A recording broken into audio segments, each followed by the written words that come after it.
Imo Week, le podcast, spécial CIMI 2023. Imo Week au CIMI, troisième rendez-vous de cette première journée de mardi 12 décembre avec des fidèles, on va dire, de ce rendez-vous ici au CIMI. Philippe Descrouet, le président de Val d'Europe Agglomération. Bonjour Philippe. Bonjour. Merci d'être avec nous encore une fois cette année. Toujours un plaisir. Voilà, on va parler évidemment de Val d'Europe, de sa politique immobilière, etc. Avec nous Christophe Giral, le directeur immobilier de Disneyland Paris. Bonjour Christophe. Bonjour à toutes et tous, bonjour Eric. On dit toujours Disneyland Paris ? Oui. Ah oui, le nom de l'entreprise c'est Euro Disney, mais évidemment la destination touristique c'est Disneyland Paris, c'est le nom du projet. Voilà, je savais qu'il y avait les deux, donc je ne savais plus dans quel sens il fallait commencer. Bon, alors vous êtes au CIMI comme chaque année, c'est un rendez-vous, certains disent que c'est encore plus important cette année d'être présent au CIMI que les autres années. C'est vrai ou c'est pas vrai, Philippe ? Oui, c'est super important d'être présent. Alors je rajouterais, on est présent et ensemble. Oui. C'est important, voilà, toujours ensemble, le fidèle, alors j'allais dire duo Christophe Giral, Philippe Descrouet, mais on va dire Disney et Val d'Europe Agglomération, dans un partenariat qui a démarré l'année dernière, qui a été le lancement de notre marque Fields of Opportunities et qui a été un véritable succès avec beaucoup d'entreprises qui ont adhéré à ce projet parce qu'elles sont devenues nos partenaires. Et cette année, une grande première pour nous, ça va être la présentation de la grande maquette numérique justement des projets de l'ensemble du territoire. Ça, ce sera sur le stand de Val d'Europe Agglomération et donc Disneyland Paris. Un stand commun. Un stand commun que vous avez. Alors c'est quoi cette maquette ? Racontez-nous Christophe. En fait, c'est de passer à une nouvelle génération de présentations interactives qui permettent d'utiliser les technologies d'aujourd'hui appliquées au marketing territorial. C'est une idée que Philippe a portée pour Val d'Europe Agglomération, mise en place en très peu de temps. Et je dois saluer le professionnalisme des équipes de Val d'Europe Agglomération qui, sans flagornerie aucune, ont véritablement mis en place un outil qui permet de se plonger à quelques centimètres près de photos aériennes mises en perspective en 3D et en 2D et d'avoir en un clin d'œil ou un coup de pouce, plus exactement parce qu'elle est tactile cette maquette, nous permet d'avoir l'entièreté du territoire Val d'Europe. L'avantage du digital, c'est que ça permet de montrer ce qui s'est réalisé et éventuellement ce qui va pouvoir se réaliser demain. Donc c'est en plus un outil qui se veut évolutif et qui traduit, comme disait Philippe, ce partenariat autour de Val d'Europe Fields of Opportunities, mais qui traduit lui-même le partenariat public-privé né de cette convention de 1987 qui permet le développement d'un formidable projet urbain. Donc, si je comprends bien, c'est ludique quoi en même temps, c'est ça ? Oui, c'est Philippe, ludique. Ouais. Alors moi, j'avais eu cette idée au tout début.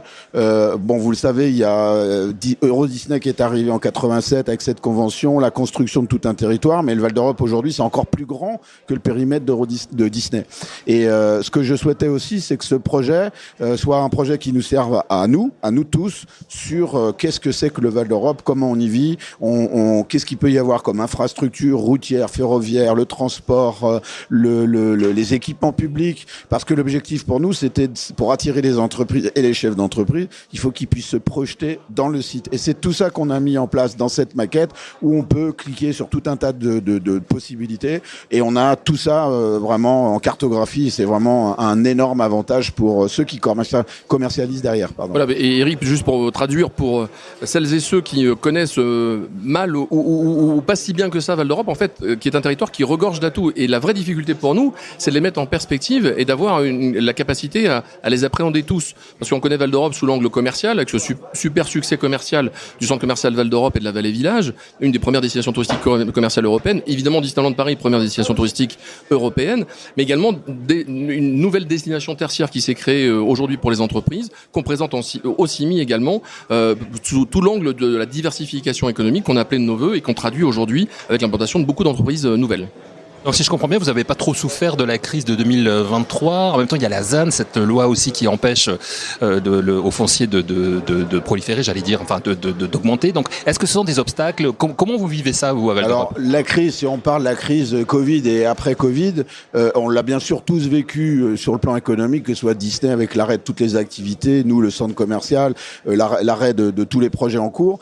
Après on a la suite des opérations. La surprise qu'on a eue après justement cette période noire, triste, et malgré les crises successives qui sont arrivées juste derrière, en particulier la crise en Ukraine et l'augmentation du prix des matériaux qui nous a valu beaucoup d'inquiétudes à tous, malgré tout cela, on sent que Val d'Europe reste le territoire où les investisseurs maintiennent les projets. Et ça, c'est important pour nous, c'est-à-dire que, comme vous le savez, certains projets ont été ou abandonnés ou arrêtés ailleurs, que ce soit en bureau, en activité ou en logement. On sait tous pourquoi aujourd'hui, je vais pas revenir avec la hausse des taux d'intérêt et les difficultés dans le logement pour les accédants ou primo-accédants d'acheter. On s'est rendu compte qu'ils avaient gardé, parce qu'il faut bien qu'ils aient quand même une partie de leur activité, gardé un peu de notre territoire Val d'Europe dans the place to be, et donc là où il faut rester et agir. Ça veut dire que vous aviez assez de foncier, finalement, vous aviez assez de foncier à Val d'Europe pour pouvoir faire... Christophe, oui. Oui, clairement, aujourd'hui, on est à la moitié du projet sur la partie Disney. Val d'Europe étant bien plus grand que le périmètre Disney qui, lui, fait près de 2200 hectares. Et peut-être quelques chiffres pour illustrer le propos de Philippe. C'est que l'année dernière, au CIMI, il y a un an, quasiment jour pour jour, nous annoncions avec Philippe l'implantation de 973 nouvelles entreprises sur le territoire de Val d'Europe en une année, l'année 2022. Eh bien, cette année, 2023, plus de 900 entreprises nous auront rejoints sur le territoire. C'est dire que Val d'Europe, on n'y vient pas par hasard. C'est l'endroit, Philippe disait, the place to be, parce que évidemment on associe cette ville du quart d'heure à ce confort et cette qualité d'immeubles de bureaux ou tertiaires, plus généralement de dernière génération et donc de très grande qualité, servis par des services publics et privés qui concourent à la qualité de vie au quotidien sur le site. Et on annonce fièrement aujourd'hui avec Philippe l'implantation de sociétés telles que par exemple Telesinex, qui est le leader américain voire mondial de distribution des technologies de l'information. C'est un siège qui fait plus de 400 personnes, qui vient dans une opération portée par le promoteur Legendre dans l'immeuble Mayfair.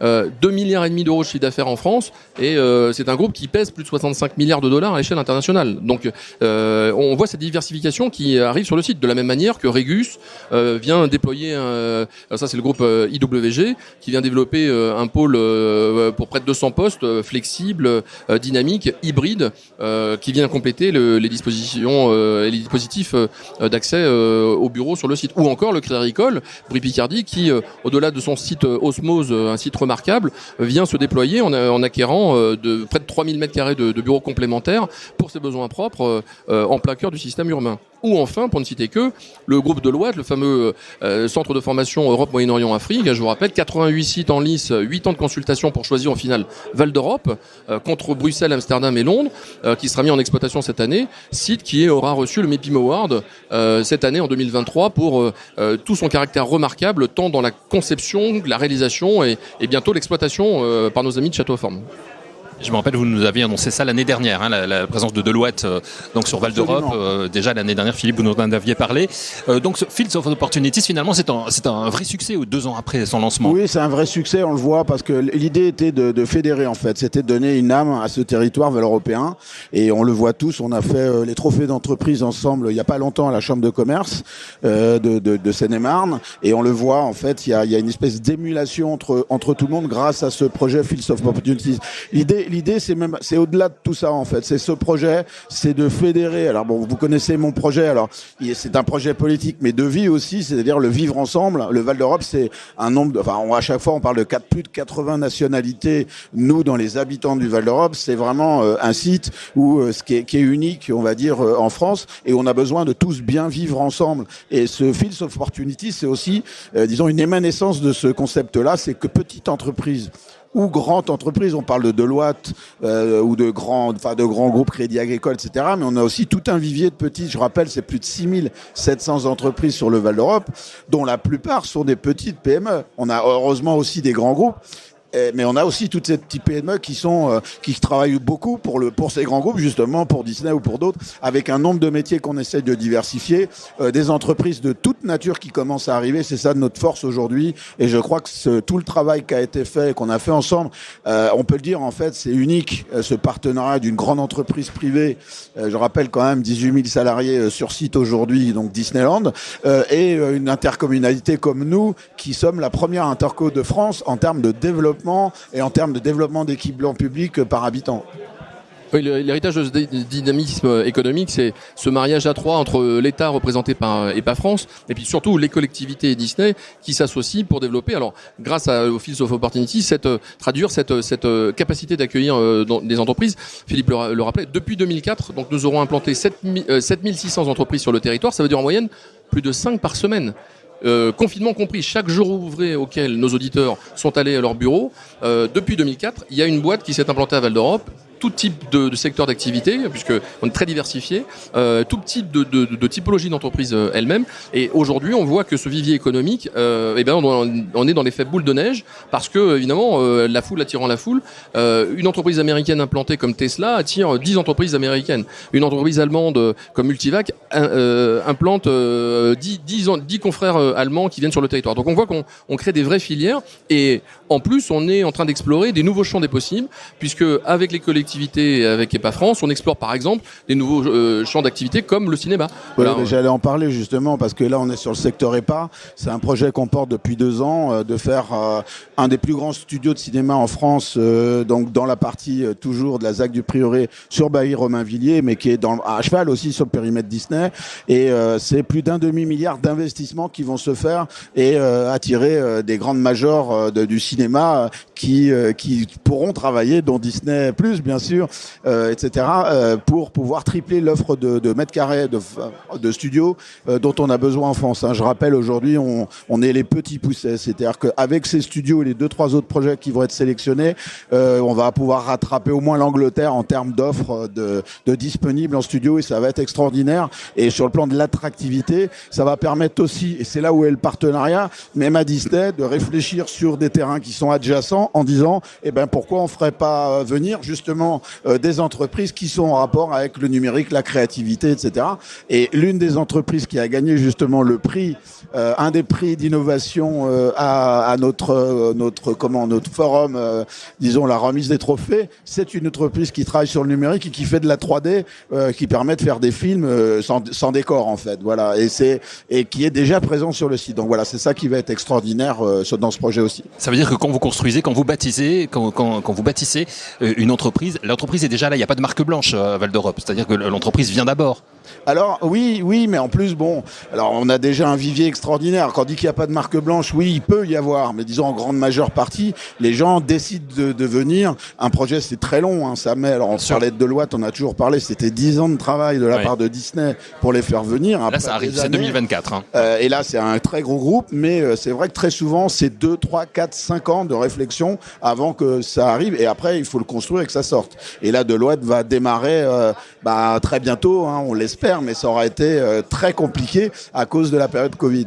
Alors, ce qui est clair quand on vous écoute en plus, c'est que c'est un territoire extrêmement dynamique qui continue à se développer. Et quand on vous écoute, vous plus précisément, Philippe, on se dit comment il fait, c'est un élu, en même temps vous êtes maire de votre ville, vous êtes président d'agglomération, comment il fait pour arriver à construire sans avoir les problèmes des autres élus, finalement?